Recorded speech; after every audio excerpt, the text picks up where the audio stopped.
बिस्मिल्लाहिर्रहमानिर्रहीम। अस्सलाम वालेकुम। आज की इस मुख्तसर वीडियो के अंदर हम जानेंगे कुर्बानी किसे कहते हैं।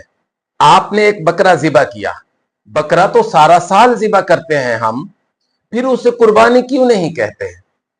कुर्बानी क्या है, इस बात को समझने के लिए ये जाना जरूरी है। कुर्बानी के गोश्त के लिए हुक्म यह है कि इसके 3 हिस्से करें। 1/3 खुद खाएं, 1/3 गुरबा, फुकरा और मसाकीन को दें और 1/3 तीसरा हिस्सा अपने रिश्तेदारों में तकसीम किया जाए।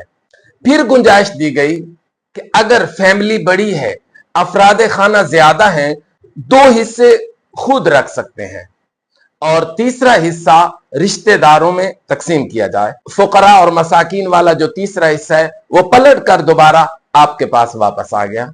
फिर गुंजाइश दी गई कि अगर फैमिली इससे भी ज्यादा बड़ी है और 2 हिस्से भी काफी नहीं होते अहले खाना के लिए, तो फिर 3 हिस्से पूरे का पूरा बकरा भी घर में रखा जा सकता है, तब भी कुर्बानी हो जाएगी। इससे मालूम यह हुआ कुर्बानी गोश्त की तकसीम का नाम नहीं है। सही बुखारी शरीफ के अंदर रिवायत मौजूद है, मुस्लिम में भी है। एक साल कुर्बानी आई, प्यारे आका सल्लल्लाहु अलैहि वसल्लम ने इरशाद फरमाया, खबरदार कोई भी शख्स 3 दिन से ज्यादा गोश्त को अपने घर में ना रखे। जो खा सकते हैं खा ले और बाकी तकसीम कर दे। अब खाया भी कितना जा सकता है, खाने की भी एक लिमिट होती है, तो फरमाया जो खा सकते हैं खा लें और बाकी गुरबा, फुकरा और मसाकीन में तकसीम कर दें। चुनांचे सहाबा किराम ने ऐसे ही किया। अगला साल आया तो सहाबा किराम इसी तरह करने लगे, कोई अलग से हुक्म नहीं आया था। जब नबी पाक सल्लल्लाहु अलैहि वसल्लम को पता चला तो आपने फरमाया, कुलू वद्दाखिरू, खाओ और बचा भी सकते हो। तुम खा भी सकते हो, तकसीम भी कर सकते हो और बचा भी सकते हो। मालूम हुआ इस्लाम हालात हाजरा और लोगों की जरूरियात के मुताबिक फैसले देता है कि गोश्त की तकसीम कुर्बानी का उन्वान नहीं है, ये उसके लवाजमात हैं। अब सवाल यह है कि कुर्बानी क्या है।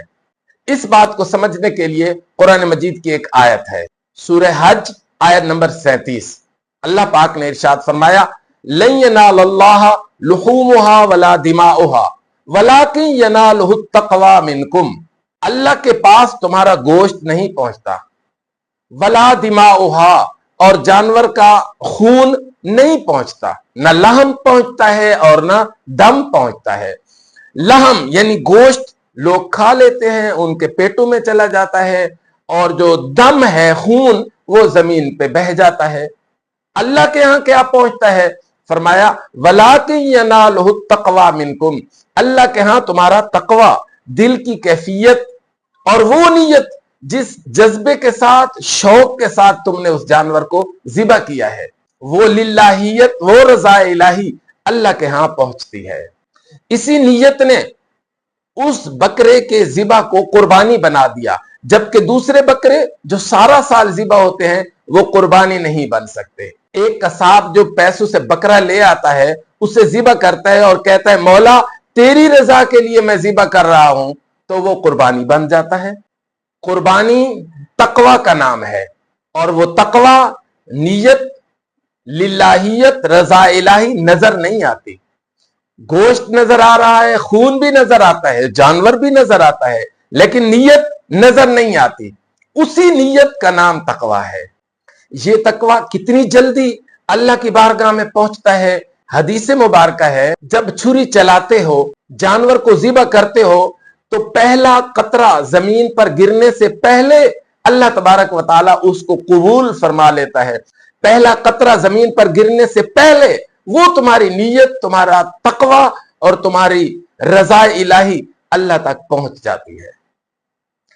दुआ है अल्लाह तबारक व तआला हमें खुलूस नीयत के साथ, रजा इलाही के साथ जानवर ज़िबा करने की तौफीक दे और इन जानवरों को अपनी बारगाह में शर्फ कबूलियत अता फरमाए। बहुत शुक्रिया। अल्लाह हाफिज।